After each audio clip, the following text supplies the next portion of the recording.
রেজাউল করিম আবরার, সাহস থাকলে আমার কাছে আসেন। আমি শান্তিনগরে থাকি। আপনাকে আমি আসলেই প্রথমে আপনাকে কান ধরে উঠাবো, বসাবো।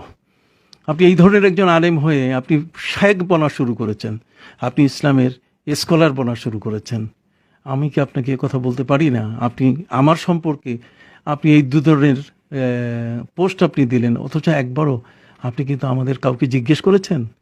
আসুন, আপনি সাহস থাকলে আমার সামনে আসুন, দেখি কওমি অঙ্গনের কত বড় আলেম আপনি, আপনার যোগ্যতা বা কতটুকু।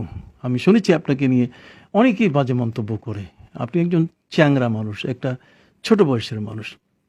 আস্তে কথা বলেন, এখনও আগামীতে বহু সময় আছে। যে কোনো বিষয় তাহাকিক করে কথা বলবেন, বিনা তাহাকিকে কোনো কথা বলবেন। কারো উপরে কোনো অবস্থাতেই এমন কোনো অপবাদ দেবেন না যে অপবাদে আপনি নিজেই ধরা পড়েন। আপনি আপনি কি আবরার? আমি তো মনে করি আপনি আশরার। আপনি কি রিজাউল? না, আপনি হচ্ছে গাজাউল। আপনি গাঁজাখোর একজন, আপনি গাঁজাখোর ব্যক্তি। আমি কথাগুলো কখনো বলতাম না আপনাকে। আমি কখনোই আমার মুখে এ সমস্ত কথাবার্তা আমার এই বয়স অনুযায়ী শোভা পায় না।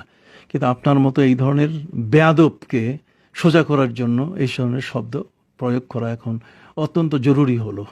না হলে আমি কখনোই এ ধরনের শব্দ ব্যবহার করতাম না।